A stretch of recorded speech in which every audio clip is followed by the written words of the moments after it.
saya Junita Remende, kelas A1 Keperawatan semester 7, Fakultas Keperawatan Universitas Pembangunan Indonesia Manado. Saya membuat video ini untuk memenuhi tugas ujian akhir semester mata kuliah keperawatan bencana dengan dosen Nurse Doni Sains Solar Eskep MKes. Saat ini saya akan menjelaskan materi tentang prinsip-prinsip proses isolasi, karantina, kontaminasi, dan dekontaminasi. Yang pertama, proses isolasi. Isolasi adalah untuk mengurangi serta mencegah penularan resiko akibat bencana.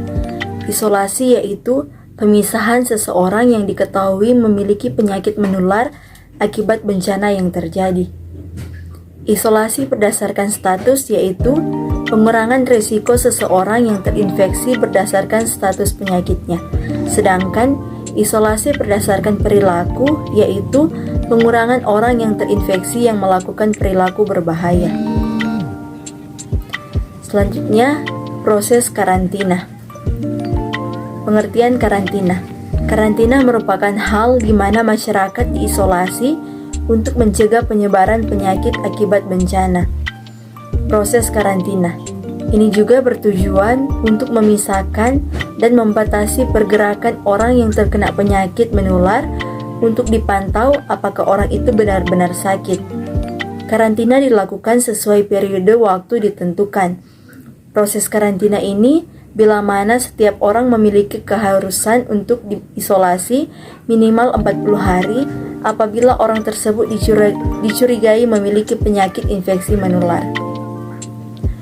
Proses karantina akibat bencana merujuk pada panduan evakuasi khusus untuk kota atau wilayah dalam karantina sebagai berikut. Yang pertama, berikan peringatan dini khusus untuk daerah yang sedang dalam karantina wilayah untuk memastikan evakuasi dan jaminan.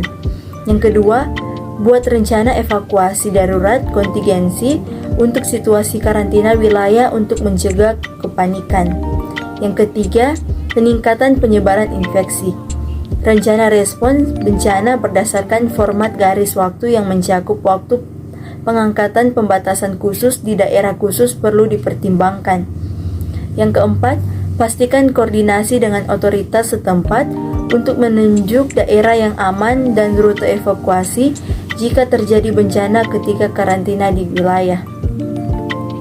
Proses kontaminasi. Penerapan prinsip-prinsip kontaminasi pada dasarnya adalah suatu upaya untuk meniadakan kontaminasi atau pencemaran yang terjadi pada masyarakat pada saat bencana. Hal ini bertujuan agar tercipta suatu suasana aman, nyaman, sehat yang akan menguntungkan masyarakat.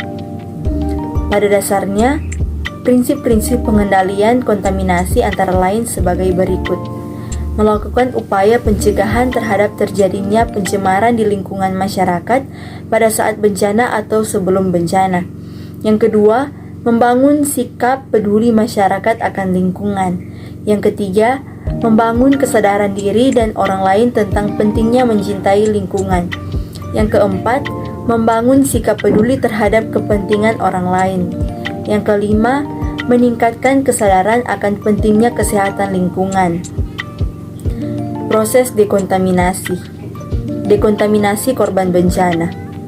Dekontaminasi adalah langkah pertama menangani peralatan, perlengkapan, sarung tangan, dan benda-benda lainnya yang terkontaminasi. Proses yang membuat benda mati lebih aman untuk ditangani oleh staf sebelum dibersihkan. Misalnya mengaktifikasi HBV, HBC, dan HIV. Dan mengurangi tapi tidak menghilangkan jumlah mikroorganisme yang mengkontaminasi. Proses dekontaminasi. Setelah memakai alat proteksi diri, petugas medik melakukan dekontaminasi. Pastikan korban dalam keadaan stabil atau telah dilakukan stabilisasi fungsi vitalnya. Buka seluruh pakaian korban, mengurangi 70-80% kontaminan. Yang pertama, cuci dari ujung kepala sampai ujung kaki dalam 1 menit dengan 6 galon air atau 66 liter atau 4-5 ember air. Dan diperlukan area 22 inci per orang. Yang kedua, lakukan dengan cepat pencucian atau penyinaran seluruh tubuh korban. Yang ketiga, gunakan cairan pembersih untuk seluruh tubuh. Cairan baru 0,5% sodium hipoklorite efektif untuk kontaminan biologi atau kimia. Yang keempat, untuk kontaminan biologi perlu waktu 10 menit. Hal ini sulit untuk korban massal.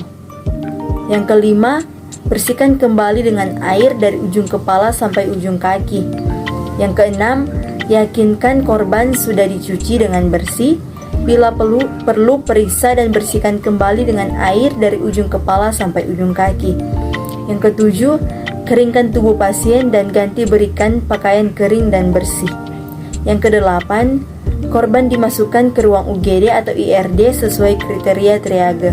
Dapat dilakukan triage ulang walaupun sudah dilakukan triage di lapangan. Yang kesembilan, penanganan dilakukan berdasarkan skala prioritas kedaruratan korban bencana. Yang ke-10, pelayanan medik yang diberikan sesuai standar kemampuan rumah sakit. Selamat